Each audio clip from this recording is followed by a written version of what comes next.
Okay, great. Well, we're going to get started. Good morning. Thank you all for waking up and coming here on a Friday morning.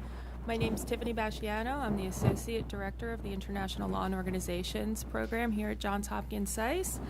And it's really my pleasure to once again team up with WOLA to offer a timely and important discussion. Today's expert panel will assess Venezuela's new political context in light of President Maduro's actions to stay in power and undermine democratic institutions. Maybe there are transferable lessons to be learned on how to resist authoritarianism elsewhere. The panel will also discuss the international responses, which have largely condemned the Maduro government. Earlier this month at the UN General Assembly, President Trump called on all countries to address the crisis, a call that may have been overshadowed by other memorable comments or the lack of U.S. participation in a multilateral approach. So I greatly look forward to the discussion and the responses of international actors in the United States. So I should remind everybody we're being recorded. Everybody should speak into a microphone, otherwise you will not be picked up by the live stream.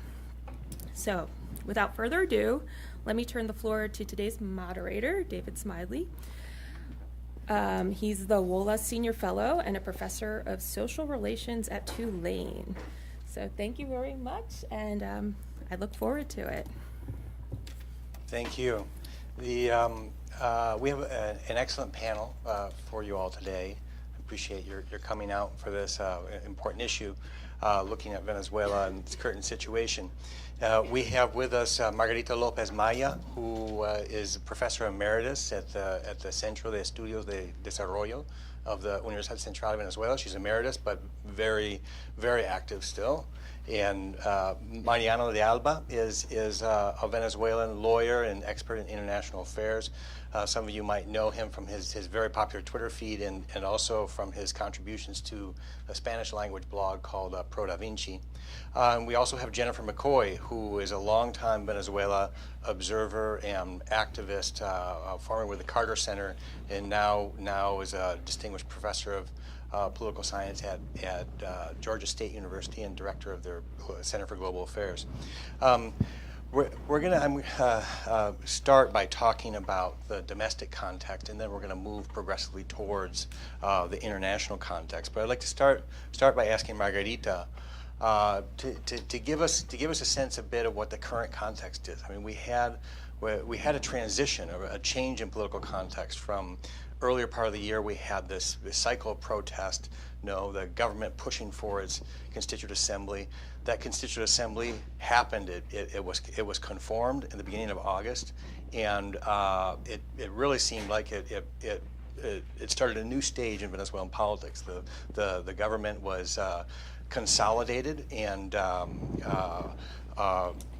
it was able to sort of quell the protests on the streets. How can we understand what's going on, and what's your perception of what's going on within the government? Well, thank you very much, Dave, for the invitation, and I'm very happy to be here. I thank WOLA for the opportunity of once more sharing with you some information about Venezuela. As you know, one of the most complicated countries right now in the region, if not the most complicated, but there's some competition too. As a historian, I always have to start by trying to address what kind of a government we have. What is the Maduro government? And I have to do this, I think, in two levels. The first level is that we have to understand that the Maduro government is different from Chavez's government. It is a consequence of the charismatic leadership of Chavez, but it is a different kind of exercise of power. And for those who are sociologists, I might say that Max Weber gives us all the clues to understand Maduro. Max Weber says that after a charismatic leadership, you can go into a modern, bureaucratic, rational kind of exercise of power, or you can turn again to a traditional patrimonial way of power. And that's what we have in Venezuela. We have a patrimonial exercise of power, a domination through traditional. Okay.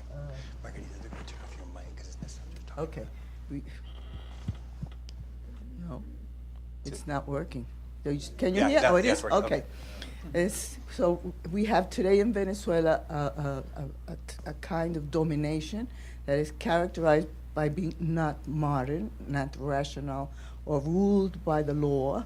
It is a traditional neo-patrimonial kind of domination. What do I mean by this?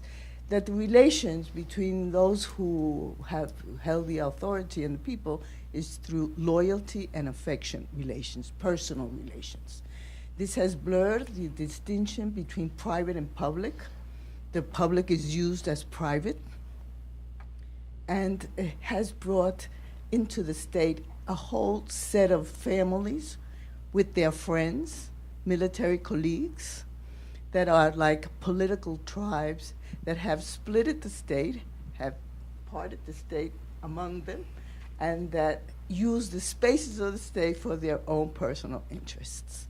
That's what we have today in Venezuela. We have it is called a neo-patrimonial kind of regime because it uses some of the democratic means as a makeup, some elections and so on, but basically the people that govern today Venezuela think they have the right to govern because they are the children of Chavez.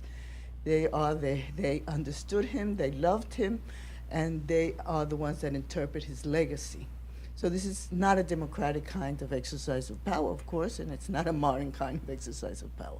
And this has brought us into the mess we are living today, because through these kinds of relations, personal, of loyalty, of affection, and the employees are not public employees to serve the country.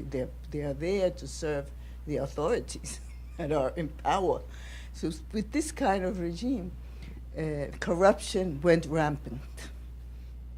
With the socialism discourse, checks and balances disappeared.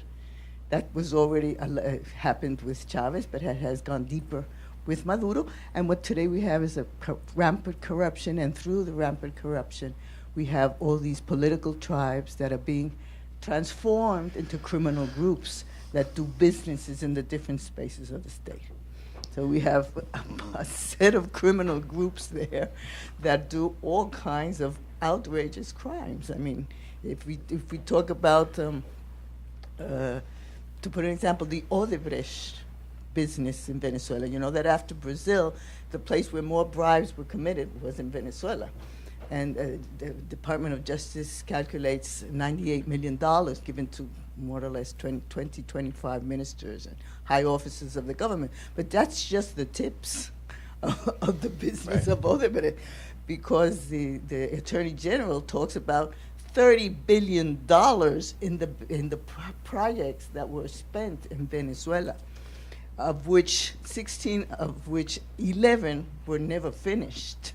$30 million, I think nobody has an idea what $1 billion, nobody has an idea of what that means. But I did find that the director of FAO said in 2008 that with $30 million invested in agriculture, the whole poor people of the world could be fed for 1 year.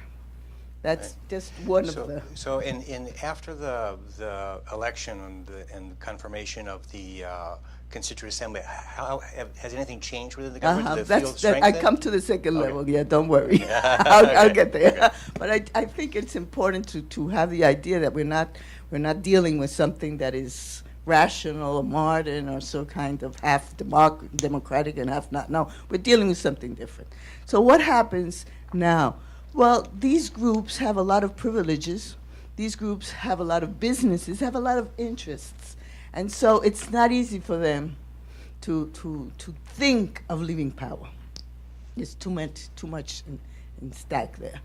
And they have been managing to stay into power, to held there in power. They managed to survive 2016, and now they managed to survive 2017 also. I think that in my point of view, not much has happened. It's not much different. They don't have a long sight view. They just want to stay there in power because they have the privileges, among them impunity. They do big businesses. They live like princesses and princess and so on. And so anytime that they take the opposition to the table of negotiation, they are still not convinced that they're going to leave power. They're just trying to gain time. I even have asked some of people that today are in the opposition that they were very close collaborators with Maduro or with Diosdado Cabello and so on, friends of mine of the left parties and so on. And they say that they are convinced that they still haven't thought, the Chavistas of the upper, of this caste, of these tribes, they really are not convinced that they have to leave power yet, and that the opposition could have to sacrifice something in the negotiation table. So I think that is the situation. I think they are survivors. I don't think they're getting consolidating. I don't think they're getting stronger. I think they're just surviving there with the ambition to try to reach 2018 and try to see what they're going to do with the presidential election. You know, they might be right now thinking about what, they really don't care too much about the elections, but they have problems, increasing problems in the international realm, right? Because they're getting dried out of the credits, they're not giving them money, they're in the OFAC list, most of them. Some of them can't travel, they can't put out their money, they don't know where to put it. Their children have to, Jorge Rodriguez had to take them out of Australia. He put them into Mexico. He had to fly them out of Mexico with the earthquake. They told me that he even rented a plane to take his children out of the earthquake. And this is their situation, but they still haven't thought reasonably that they have to share power. They don't believe in that. The discourse of the left-wing socialist of the 21st century does not believe in division and independence of public powers, nor in pluralism, nor in alternability. And they still think that they can defeat the opposition, cheating with them and trying to see if they can divide that opposition and try to govern. And what they, I think, is, I would believe is their idea of what they want, that is to have a one-party hegemonic system with some subordinated opposition, more or less Mexican style, right, for some time. And how do we think about the opposition? I mean, this year during the protest cycle, there was actually quite a bit of unity, and there was actually more leadership than we saw in previous protest cycles. The party with the mood was actually involved, and they had a very successful plebiscite in mid-July. Yet when the vote happened the week after the vote, the first week of August, they seemed to just completely fall apart. Are they in disarray? Are they reorganizing? What is your perspective on that position? My perspective is they've been learning, and it takes them quite a while to learn. Right. I think that this is, sometimes I don't like to say this, but I think they're quite gray. I mean, there isn't a real important leadership, or it still is in the making. And the thing is that there are many groups. They're very small parties, all of them. The leadership always is in competition. They always think that they're going to, one of them is going to prevail over the others, and any opportunity, like an election, puts them in tension, because one of them thinks, if I win, and then I'm going to be the next presidential candidate, and so on. But it hasn't been easy to understand this kind of regime, because it has been changing. In these 18 years, it has been changing. In the beginning, it would care for democracy, for some elections, from some formalities. And so the opposition had strategies for that. And then it changed into something else with the socialism of the 21st century, and the opposition didn't know very much what to do, and then it learned some of the tricks and so on. And now it's going to a totalitarianism. And so it has been difficult. I mean, I don't want to be excessively hard on the opposition, but they haven't been able to put their act together really in a firm place with a strategy accord to the deepness and the seriousness of the problem that Venezuela is. Venezuela is destroyed in its social tissue and its economy. People are starving.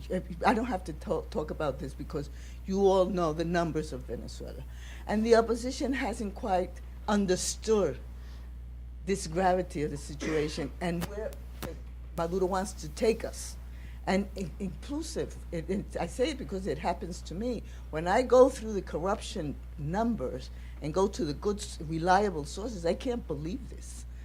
I can't believe this looting of the state that has happened in Venezuela. And so you can't believe so much cruelty or so much egotistic. And I think that has happened with the opposition, too. It has been difficult for them to understand that you are really in front of something very evil and that you have to always think of the worst. And so it has been a learning process, I think. Now, for example, they're putting their act together to go to the regional election and trying to give some enthusiasm to their bases so that they go out and participate. I think people are going to respond. And the struggle will continue. I don't think this kind of regime can consolidate. I think it has to move into something else, or a military regime, or just fall apart, or the situation goes out of control, or maybe we will be able to take them to the negotiation table. I think that is not very probable. At this moment, I don't think it's too possible, but I mean, we can never deny the necessity of going to a negotiation table to talk with to try to get a peaceful way out of this situation. Okay, so I'd like to ask Jennifer to follow up. And Jennifer, you've been following Venezuelan politics as long as anybody in this room, and know many of the actors personally from your previous activism in Venezuela. How do you see the current situation of the two actors? You know, the current stage that we're in with both the government and the opposition. Well, I think that it's, if we look at Venezuela and the times it's gone through, for the last 15 years, first of all, people, observers, many analysts have been predicting the imminent fall of this government. So like Margarita, I would say that it's difficult to predict an immediate collapse. And instead, the survival capacity of Chavismo generally has been continuously underestimated for 15 years. Especially by the opposition, but also by outside governments and others. So that's one point. But I think we are seeing a change, and I think of it sort of like Charles Tilley's model of democratization, where over time in history, where countries can go in cycles that look like this. So it's basically one step forward, or two steps forward, one step back, and then forward and back, but it's continually going up. And I think we're seeing this in Venezuela in terms of the progress toward, it's going in waves. It's not an immediate movement toward a negotiated solution, but it is going in waves, getting closer to it from these protests since 2014. And particularly because the international community is now paying much more attention, and because the situation is more and more dire. But we still have the problem that both sides, think that they should win, if they can, or should be in power, and particularly the government, I think feels like they can stay in power, they can survive, they can muddle through at some point. The opposition is, I think, somewhat demoralized after the protest in July didn't come through. And I think we may have been a little, many people may be a little misled by looking at the successive major protests in the Arab Spring to lead to an immediate fall of government. But in most countries around the world, when there's great polarization like this, great conflict, it doesn't happen in one episode. It's multiple episodes. So I think we're seeing this in Venezuela. But I do agree with Margarita that it's the stakes are so high, and it's still so polarized that until we see more of either defections from the government or more of a third side emerging, that we're going to see this continued stalemate, and the government in particular feeling like it can survive, depending on its backers of last resort, China and Russia in particular, but that it could continue in a stalemate for some time yet to come. Right. Okay, so I want to just move on and ask you about transitions. You were part of the 2002-2004 negotiations in Venezuela, and I think you've also closely followed the peace negotiations in Colombia. What do you think are the main sort of impediments? What are the sort of structural blockages that would impede a transition right now in Venezuela? Well, right now, one of them is, again, sort of reinforcing what Margarita said. The stakes are very high for certain members of the government to lose power. And that is because they could be indicted, they could be asked to be extradited to the United States for criminal trial, they could be indicted and put on trial in Venezuela should they lose power of the justice system and the government. So the stakes are very high in that sense, in a negative sense. But I think we have to keep in mind, too, that another impediment is simply that a lot of people have gained from this revolution, and there are a lot of benefits that even though today the situation is very bad socially, there have been social benefits and the philosophy of redistributing oil revenues. And even the kind of intellectual philosophy of more participatory democracy, even if it's not carried out very well, is still attractive to a lot of people. And so there's also the fear of loss of those kinds of benefits. So it's not just the negative, but loss of positive benefits. So that's one side. Another side is, I do agree, too, that the opposition has learned since the 2002-2003 episode that we had, but of negotiations. But it still is divided. The opposition is still fragmented, and that makes it difficult. And now, of course, a change is that on the government side, we don't have a clearly coherent, a clear figure of authority like we had with Chavez, which made it easier to negotiate in that sense. And finally, I would say that it's helpful to have outside proposals, and that is not happening yet. And proposals can come in two forms. Should I talk about my ideas for proposals right now? Sure. Okay. I'll say two. One is, you mentioned the Colombian peace agreement, and there's the idea of transitional justice, which can be, a very negative idea to a lot of Venezuelans because it's equated with impunity. But the idea of transitional justice actually arose from the need to move countries from two situations. One is from authoritarianism to democracy, and the other is from conflict to peace, or war to peace. And in doing so, countries and societies have to figure out what to do with the participants, whether they're combatants or political participants, who have committed some forms of abuses or crimes. So it's normally been applied to human rights abuses. When I first started thinking about this for Venezuela, I was thinking more of maybe some kind of transitional justice for the corruption would be needed, and more of a kind of like a tax amnesty. Okay, keep the gains that you may have gotten so far, but you can't gain any more. And for the really high-level corruption, there would have to be reparations.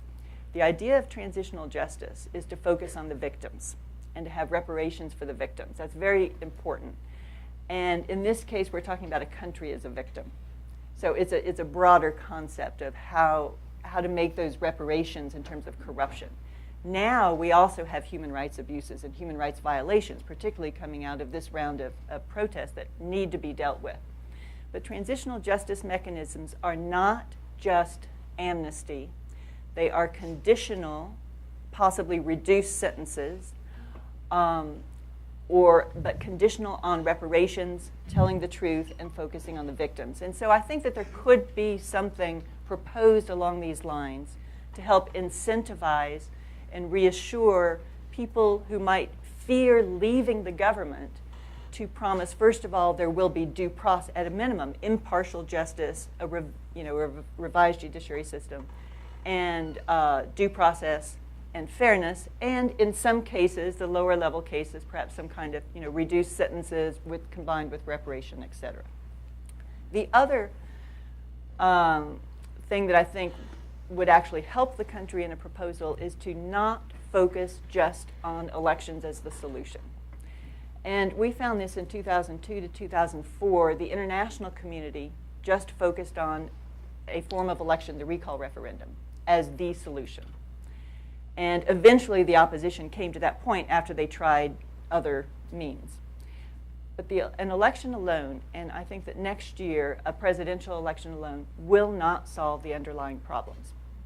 And not only that, if there were to be an agreement that the elections will take place, both sides will spend the next year on campaigning. The government will continue to spend money it doesn't have. The economy will continue in its free fall. And the country will be in an even lower state by the time somebody is elected. And it doesn't solve the underlying problem. So I would propose instead a transitional government, that there be an agreement. It has to be negotiated, obviously. A transitional government that could focus on restabilizing the economy and beginning to revamp and make independent the institutions, particularly the judiciary, restore constitutional authority to the National Assembly, and have that as a transitional government for a year or two, then with elections. Because if elections are the point that people think are the solution, then the whole country, the politicians, the government, everything stops. Everything focuses on the campaign, and nothing is done to resolve the problems of the people. Okay, before moving on to Mariano, I'd like to ask Margarita to follow up on that. You know, what you think about the issue of transitional justice and this what Jennifer is saying here, that perhaps elections are not the best way. I mean, we have elections this coming month, regional elections, and supposedly presidential elections in 2018. How do you think? How do you think about the issue of a return to democracy, and what would be the best way forward? Well, it's very difficult for me because I live in Caracas. And I hear these things, and it's not so easy for me to. What Jennifer was talking about. I mean, rationally, I can understand it, but first thing I want to say is that the benefits of Chavismo today are very, very scarce for everybody. I mean, when you have an average of 2 people eating from the garbage, 2 out of 10 from the garbage in the main cities of the country, people literally starving, children dying in the hospitals if they are born with an underweight, a little bit of underweight, because there's no medicines, no equipments, no food to nurture them. The elderly are dying over diabetes, over cancer, because there are no chronic medicines for chronic sicknesses and so on. It's very difficult, and I think that people are very aware of that, and the surveys show that by today, around 20% of the people are Chavista, and the rest, more than 80%, want Maduro out of that situation. So that's the first thing I wanted to say. And about the participation, already the people are also pretty aware that this is an authoritarian, a dictatorship in Venezuela. So this participatory thing is still a rhetoric. It's more a rhetoric than anything else right now. The communal councils are there to distribute the food of the clubs, and everybody knows that this is a clientelistic kind of network. But I mean, this has been all the rhetoric of socialism and equality and freedom, that has been emptied by the severeness of the crisis. And I think that only fanatics or people that still express a thankfulness for Chavismo because they gave him a scholarship and they put the child into the university maybe, or they gave him the house, those things are still there. But to think that the Chavismo people still believe in participation or still believe that they're getting benefits, I don't think so. I think it's very small. And secondly... Well, let me clarify, Margarita. I'm not saying that they think that's happening now. I'm saying, yes, 80% want him out, but what do they want instead? Yeah, well, and I think that they do want to continue the concept I understood of the benefits. that those benefits that they No, they're not occurring now. They're not delivering anymore. I mean, and it's very crude, very rude, the kind of regime that we have right now. Secondly, that regime, as I was explaining, does not have in its DNA the idea that they're going to share power. So it's very difficult to imagine what they're going to give in a negotiation table. And I can't imagine that they're going to share a government of unity. I can't imagine that. I mean, they leave or they don't leave. And I think that is our problem. The problem is that they have to fall apart and leave because they are not going to do any other thing. So, but what I think could happen, there's several scenarios that can happen. I think Maduro is becoming a very uncomfortable person, even for Chavismo, because he's in the OFAC list.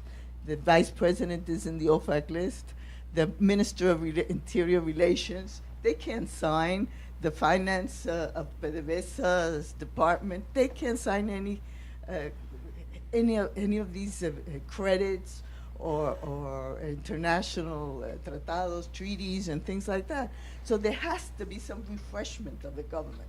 Something has to happen, because I do think that they are running out of fresh money.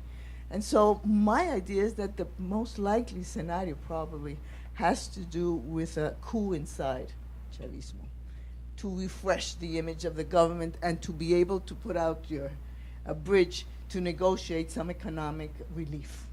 I think that's a very probable scenario that could happen in the following months. Or maybe they're just waiting, as Diosdado Cabello said, until I am loyal to Maduro until he finishes his term. No? I think that is something that we have to think that could happen. Another scenario is that they're torn apart and that everything comes out of control, and then the military have to rush in and try to do some kind of repression. And then we're in a cruder, if that's capable, authoritarian and totalitarian. I would think a classic dictatorship than the totalitarianism that we are seeing today with Maduro, because Maduro has a propaganda apparatus. He has these people like Delcy Rodriguez and Jorge and Hawa and all these people that have this rhetoric of Stalinistic socialism, and they continually talk about how happy we are and how equal and how free and how well nurtured we are. This all what Hanan calls ideological fictions, but they repeat this and they repeat this and they repeat it, and probably some of them are crazy enough to believe it, but because they live in their own bubble there, and they live very, very well. They have all the luxuries you can imagine. So I think that would be another situation. And finally, what we all want is that they feel that they will have to leave the power, and they'll share it for a couple of years with somebody else. I think that scenario is very unlikely. I think we have to prepare for a negotiation, but it probably is not going to be the first step that is going to happen in Venezuela. First, something else has to happen before we can sit down in that negotiation. What is going to happen with the regional elections? If the opposition puts its act together, well, we probably could win 14, 15, more or less, governorships. I don't think we should start thinking we're going to win 24 or 20, because, I mean, this is a very tricky government. I mean, he has all sorts of resources, and he does all sorts of tricks, he does all sorts of tramps. I mean, trampa, no? How do you say trampas? Tricks. Okay. He does all these kinds of things. He's already doing it. He takes people out, puts them in jail, and so I think that the opposition always makes this mistake of saying, well, if we go to elections and if that day the election is transferred, we're going to win everything. I don't think that's going to happen. But the opposition has 3 governorships. If it goes out to 12, I mean, it's a major victory. So why should you why should you fabric a defeat saying that you're going to win 20 and then you're going to win 14? Right. And so you yourself construct a defeat, you know? So I think that's going to happen. If we get there, my husband, that is an electoral observer, says that we're getting there. I'm still skeptical because, I mean, these people can do anything. But if we get there, it's an advance. It doesn't change the national gain too much. But we are coming from below. The democratic forces are building from below, and that is important. Covering some spaces in the regional areas, probably being able to put some solutions in those areas, bringing up some kinds of policies that can help give some relief of medicine, of health, and of food. but it's not going to really make a big difference in the national level. We still have to struggle there. And as I say, the struggle needs, because Venezuela is walking towards a collapse of the state, of the petrostate. The state has been torn apart. All these spaces have been invaded by these criminal groups that are doing big businesses in it, in PDVSA and electricity, in the mines, in territories that today the national state does not control. The gold mine, the diamond, the coltan mines, all these things, you know. So so I think we have to work on that. If the Venezuelan petrostate is going to a collapse, that means that really, and I think this is the situation that we are now, the national actors need very much the help of the international community. We cannot do this alone. But it needs to be coordinated. It needs to be that what is happening outside has some kind of coordination with what happens inside. I mean, there has to be a coordination between the inside and the outside, because we see and we celebrate sanctions. I think that the sanctions have had positive effects. I think that what the Lima group has done is wonderful, because it's the first initiative of the Latin American governments, which they never have any initiative, by the way, but for the first time they did it by their own. The United States didn't have to tell them. They did it by their own. And so I think that is really very important. But these things have to be coordinated among themselves and with the national actors. Because Venezuela, somebody told me here in Washington, in size, many years ago, because my first, when I was doing my PhD, I was affiliated here in size. Dr. Gleihes has told me once that Venezuela was not a banana republic, but it's acting like a banana republic. I mean, it really is acting like a banana republic at this moment. And so it does need the international help, but it cannot be only the international help or independently the international help. We need to coordinate with the national actors to strengthen the democratic forces inside the country and to let them lead the process. I think that is going to be very important, Okay. and that is crucial So for a democratic outcome. Yeah, speaking of the international response, this is the strength of Mariano, and I'd like to ask him about this. And I'd particularly like to ask you about the U.S. response in recent months. You know, the Trump administration has made clear that Venezuela is on its map. Just in the past 3 months, it's added names to the list of officials receiving targeted sanctions. Trump mentioned a potential military option in August. It also implemented economic sanctions that prohibit U.S. nationals and companies from dealing in new debt. And then just last week, they rolled out some travel restrictions. So how do you think about this? Are these measures net positives that have gotten the government's attention, have complicated them, or have they facilitated the government, or are some of these measures better and more productive than others? You could just give us a kind of a walk through your view of these different measures in the recent months. Sure, David, and thank you so much for the invitation. Oh, could I just say we're taking questions on Twitter at #WOLA Venezuela, and I think there's also some cards that have been sent around that you can write questions on that we'll get to in a bit. Sure. Sorry. Sure, so let's assess the U.S. response, right? Obviously, the situation in the country has gotten worse by the pass of time, and the transition from a Democratic administration to a Republican one brought a lot of pressure, mainly through the attention of some senators and congressmen who always had the Venezuelan issue close to heart because of its relation with Cuba, etc. So I think the Trump administration has been more forceful in its response, more active, and obviously the fact that the situation in Venezuela is really getting, as you already heard, really bad has also brought some boost to that response, right? So in a sense, we have to take into account what is happening in the country to really understand if a Trump's administration response has been positive or negative. I don't think there's a clear answer. I think that yes, the answer is that the measures that the Trump administration has taken until now, they have complicated the capacity of the government to do business outside, to have normal relations, not only with the U.S., but with other countries in Latin America and also in Europe. And obviously, that's a cause of concern for the Maduro administration.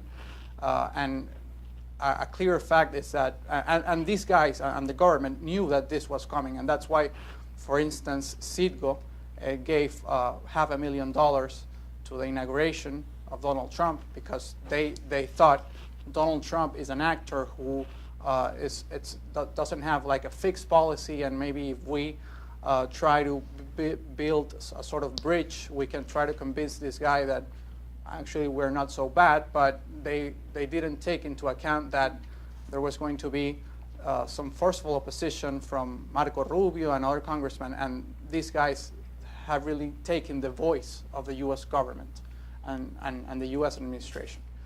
So, as I said, I think the measures, we can go through each of them, but they have really have had an impact, both inside Venezuela and internationally.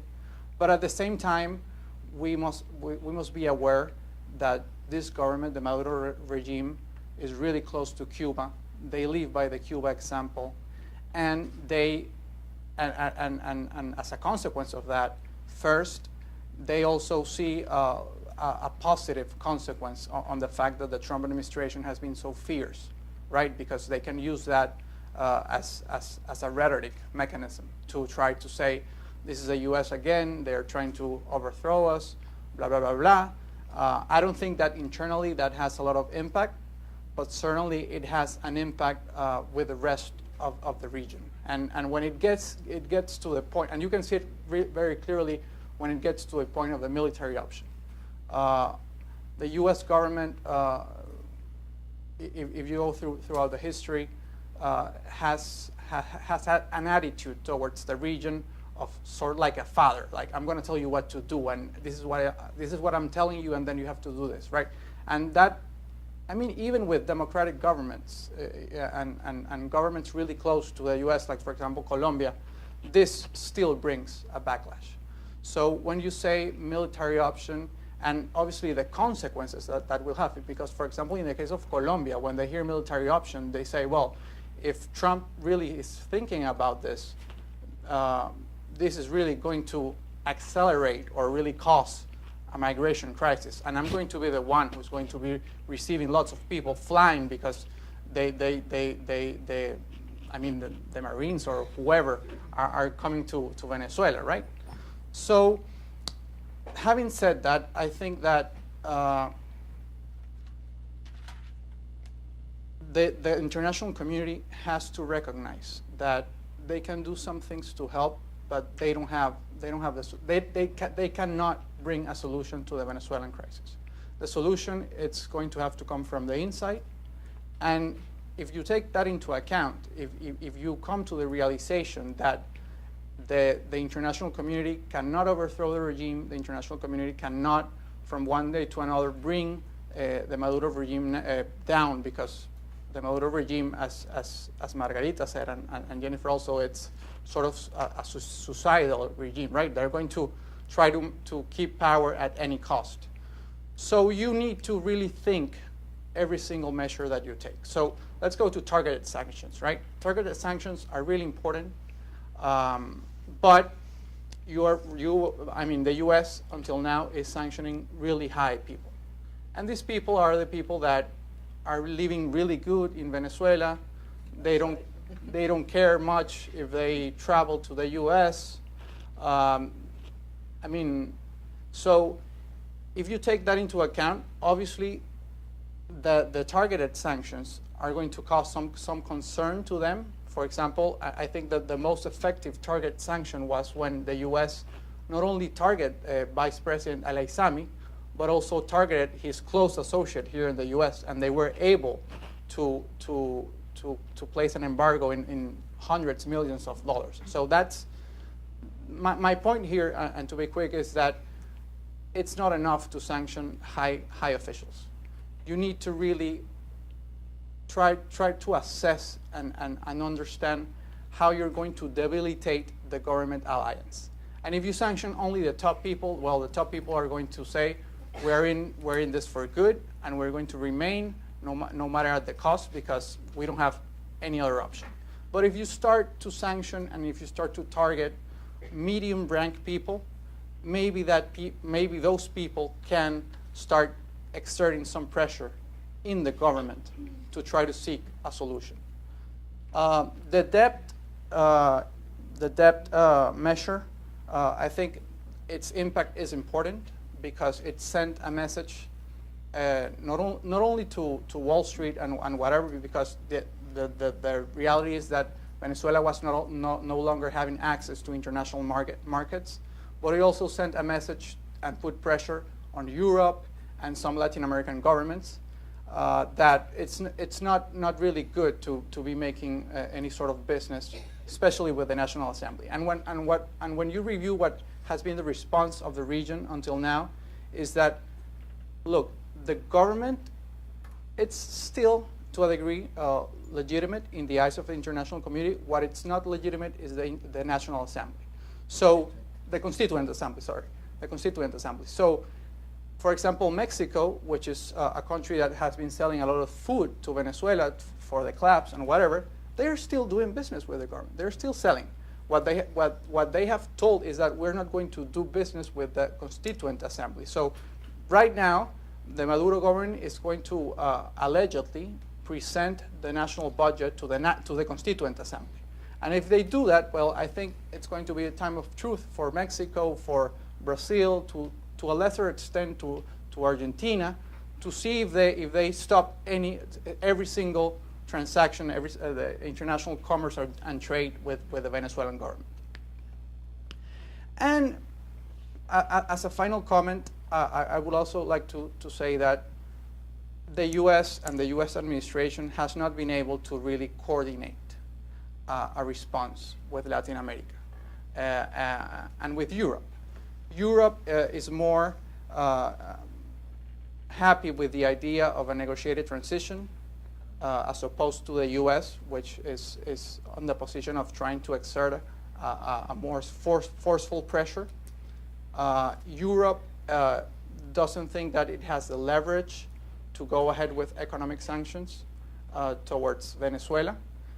They are considering targeted sanctions against, again, high-rank officials, when the reality is that all these officials probably have their money in some places of Europe or have real estate, but it's not at their name. So if you target Diosdado Cabello, well, everybody knows there are associates of Diosdado Cabello that have real estate in New York, and those guys are perfectly happy, even today. So, or in Madrid, or in Spain, which is also a huge destination for Chavistas to buy real estate. So at the end of the day, what I have been seeing is that the U.S. is trying to act like a father, like the one who is trying to be more forceful and trying to actually bring the regime down. And this has produced some sort of backlash with the region, who are trying to, let's see if we can get to a negotiated solution.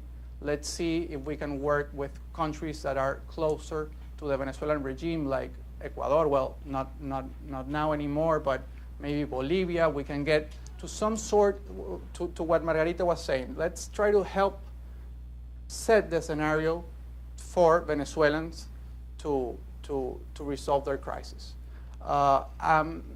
If you think about it, probably it's not going to be enough because, as Margarita and Jennifer said, we're dealing with a group of guys who are not willing to leave power. So what I see right now, and with this I will conclude, is that the government is going to try to plow ahead. They are on a train. They know they have some advantages. They know that, as in the Cuba case, the international pressure, it's going to be a challenge, but it's not going to bring them down. So I think that in order to get to a negotiation, the country probably will have to completely collapse. And that's going to represent, obviously, the default scenario, which the international community is going to play a role also in the response to that. And obviously, the fact that the country every single day has less money. And when the governments see themselves as really having no other option, then they will pick up the phone and say, well, let's negotiate. But now the conditions are not ripe, and following the Cuba model, they're going to try to do everything to keep in power. And the opposition is pretty much improvising, right? And they have the regional elections, and then we'll see, and then let's see if we can do the presidential elections and get some minimal conditions. But at the end of the day, until the government doesn't see themselves really in a really dire situation, they're not going to seek a solution, and they're not going to seek a transition to leave power or to try to leave power with a good agreement for themselves. Right. Okay. And Jennifer, I'd like to ask you to follow up on that. What are your thoughts on the U.S. measures that have taken place in the past couple of months? Do they amount to needed pressure, or do they amount to things that have simply complicated the region's efforts? No, and also if you can make some comments about these regional efforts. Obviously, the OAS Democratic Charter did not lead to anything significant, but we have seen this very interesting group of Lima emerge. And what do you think about the prospects of that for the future?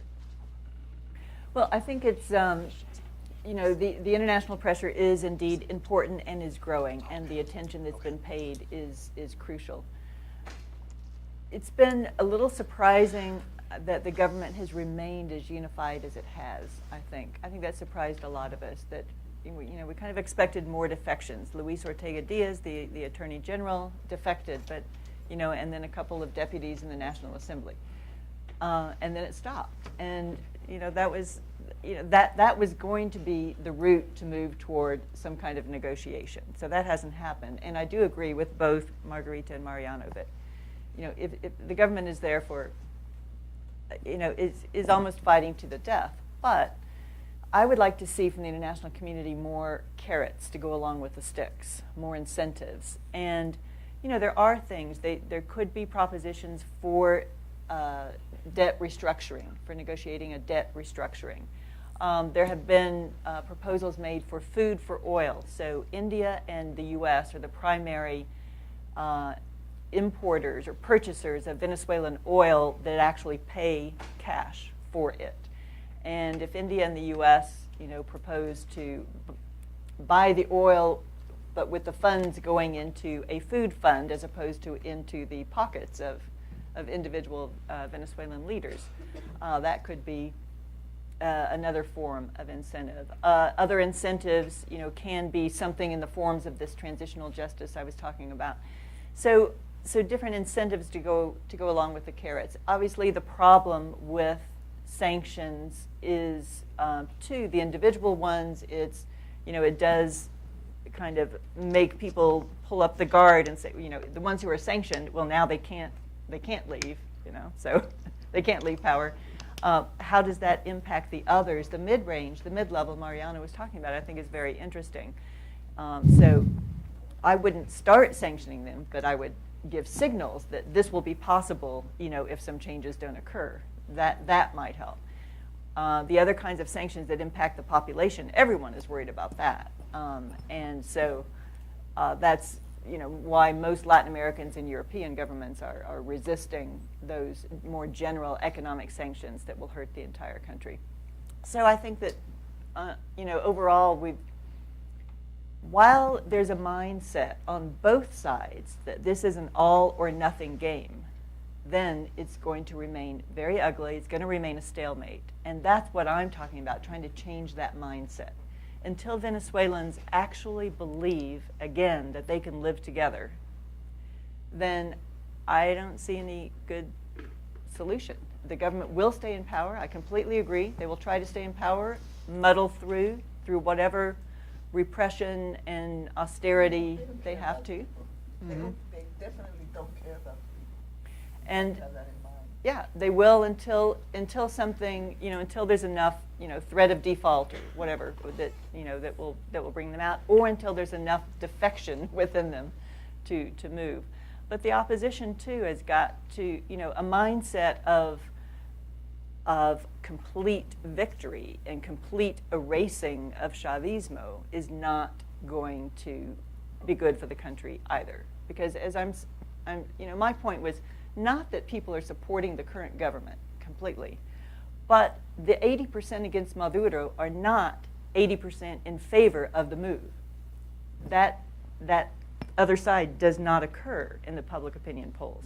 So yes, they want a change for sure, but the question is what kind of change? And I think this has got to be recognized, that there are diverse interests in the country, and that there's not there's not certainty in the minds of all Venezuelan voters about what an alternative would look like if it's under different portions of the MOVE. The MOVE themselves are not united in terms of the messages they're giving, what would happen if they came to government, and then what other alternative might there be, some kind of dissident Chavista group or other, third way. So that's mainly my point, is moving from a mindset of a zero-sum game and all or nothing, one side or the other has to remain in power or become in power, excluding completely the other.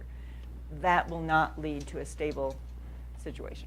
Okay, we're Can I make a brief comment? okay. The news may come here. We're going to go to questions from the audience. I mentioned the Twitter hashtag, which is hashtag WOLA Venezuela, but there's also here note cards passed out. So if you want to write questions there and pass them to the people that will come around for them, that's another way to ask a question. So Mariano. Yeah, sure. Really quick. I think the carrots point it's really important. The U.S. has been taking measures, but it hasn't said you have to do this for us to to lift the measures, and that's really important because that could obviously help to break the government alliance, right? The food for oil, it's a really great idea, but as it's difficult seeing that happen. And another really important point that I wanted to make is it's really dangerous for the opposition and for Venezuelans in general to try to turn the Venezuelan crisis into a geopolitical game. And what I mean by that is that right now it's the U.S. who is trying to bring down and help the opposition get into power, and as a consequence of that, the government is turning more to China. Well, it has turned throughout many years, but it's turning more to Russia. And I think China and Russia have a political position of support to the government. They're going to do, if they have to exercise the veto in the UN Security Council, they will do it. They're going to give political support. For example, yesterday was the president of the Supreme Court in Russia. The ambassador of China to Venezuela was in the Constituent Assembly. So they're going to give the political support because they also see some rewards in the geopolitical game.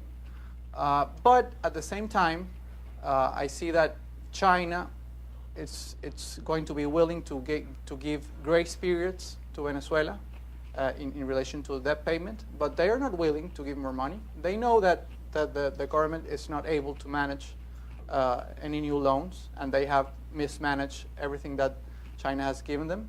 So I think that if the opposition is clever enough, they have to also, as well as they have to put a bridge to Chavistas, they also have to put a bridge to China and Russia, because the reality is that China and Russia's presence in Venezuela, it's not going to go. It's not going to be that, oh, the government is out, bye-bye China and Russia. No, they're too invested in the country, and obviously you have to work also with them to try to get them help, get their help to try to put the country back on track. So turning this, at least in a rhetorical fashion, in a fight between the U.S., Russia, and China, it's not a good move. Okay, we're going to go to questions, but first Margarita did you have a couple more comments? Here's the mic over there. A couple comments, and then we'll go to questions. Well, I do agree with you when you say this about China and Russia. However, I thought a lot about this going into the geopolitical international game as if it were a Cold War again, and it isn't.